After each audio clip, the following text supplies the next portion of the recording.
एक विद्यार्थी ने प्रश्न किया कि कंठी माला ये जो पहनते हैं आप, ये जो कंठी माला हमारी है, ये चाहे ये तुलसी की माला बड़ी वाली कंठी माला क्यों पहननी चाहिए, इससे क्या लाभ है या क्यों हम पहने, या क्या क्या नियम है। कुछ लोगों के मन में जिज्ञासा जगती होगी, तो मैं आपको बता देना चाहता हूँ। कंठी माला पहनने से सिंपल इतना समझ के रखना है, ज़्यादा तामझाम में पढ़ना नहीं है। हम विद्यार्थी जीवन जी रहे हैं, साधारण जीवन जी रहे हैं, भगवान के अंश अपने आप को समझ रहे हैं, ब्रह्मचर्य का पालन कर रहे हैं, साफ सुथरा सात्विक भोजन ले रहे हैं हम, और उसके बाद हम कंठी माला पहन रहे हैं। तो इसका क्या मतलब है, बाकी लोगों की बातें नहीं सुननी, आपको सिंपल समझ के चलिएगा। तुलसी क्या होती है, तुलसी क्या है? तुलसी हमारी माता है, हम पूजा करते हैं, ठीक। हम आंगन में उन्हें विराजमान करते हैं, दिया दीपक जलाते हैं, हमारा घर पवित्र रहता है हमेशा। तो ठीक उसी प्रकार ये तुलसी की माला, मतलब तुलसी की जो लकड़ी सूख जाती है पेड़ इत्यादि, उससे बनती है ये माला, ठीक। तुलसी दल से भोग लगाए बिना भगवान प्रसाद नहीं पाते हैं, भगवान भोग नहीं लगाते, हम उसका प्रसाद नहीं पाते, ठीक। तो सबको पता है तो ये तुलसी कितनी पवित्र है, इसका अंदाजा सबको है। तो इसलिए कंठी माला पहननी है कि अगर इस कंठी माला को पहने हम हमेशा पवित्र हैं। पहली बात, हम हमेशा पवित्र हैं। दूसरी बात, आपको हमेशा इस चीज़ का ध्यान रहेगा कि अरे मेरे गले में कंठी माला, हम कोई गंदे पदार्थ ना पिए, तो कोई नशा आदि ना करें, गंदी आचरण ना करें, गंदी चीज़ें ना करें, गंदी संगत में कुछ भी अभक्ष पदार्थ ना खा लें। क्योंकि भाई गले में आपकी कंठी यहाँ रुकी हुई है, अब आप कुछ खा रहे हो तो ये इसके नीचे जा रहा है, तो यहाँ से इसके नीचे लग के प्रसादी हो गई ना सब प्रभु की।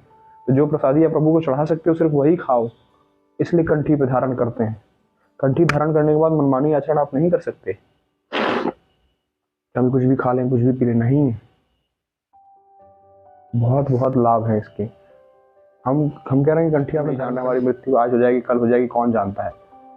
जो कोई मरने वाला व्यक्ति होता है उसके मुंह में गंगा जल और तुलसी दल डाल देने से हम सोचते हैं वो स्वर्ग में चला गया। मानते हैं आप, स्वर्ग में उसको वास मिल जाता है, पक्की बात है। तो ठीक उसी प्रकार हमें नहीं पता किस क्षण हमारी मृत्यु हो जाए, किस क्षण क्या हो जाए। गले हमारी कंठी धारण रहेगी, अगर इसके धारण करते समय या धारण है और हमारी मृत्यु हो जाती है, पक्का भगवत प्राप्ति आपकी है, भगवान के पार्षद आपको ले जाएंगे, फिर आपको कोई नहीं छूने वाला। तो कंठी माला बहुत ज़रूरी है, बिल्कुल पहनिए, कोई दोष नहीं है। आप इसको अपने श्री अंग, भगवान के जैसे श्री अंग होते हैं उनको चढ़ा के प्रणाम करके उसके बाद धारण कर लीजिए भगवान को, इसको कंठी जी को। उसके बाद अब इस कंठी को आपको नहीं उतारना है, अशुद्ध नहीं होती कभी तुलसी, पक्की बात मांगी चलिए, क्योंकि हमारा अंग हो गया। अब जैसे जैसे जब हम शरीर में नहाएंगे, रोज सुबह शाम नहा रहे हैं हम दोनों समय, तो उस शरीर के साथ ही पवित्र होती रहेंगी, क्योंकि हमारे शरीर का एक अंग हो गई है अब, ठीक है। अब जैसे आप जा रहे हो बाथरूम या कहीं, तो अपना एक हाथ काट के निकाल के हाथ अलग करके नहीं जाते हो, ये कंठी ठीक उसी पर हमें नहीं उतारनी। भाई क्या पता हम कंठी उतार के बाथरूम में गए, वहीं हमारी मृत्यु हो गई या वहीं कुछ हो गया ऐसा, तो हमारा बड़ा नुकसान हो गया।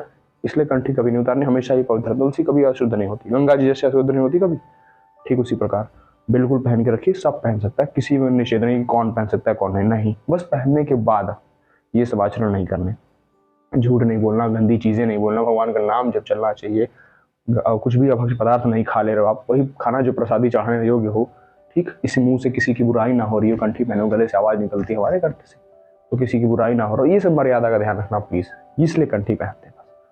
तो माला पहनने, कंठी पहनने के यही नियम है, यही सच्चाई है, इसीलिए पहनना चाहिए।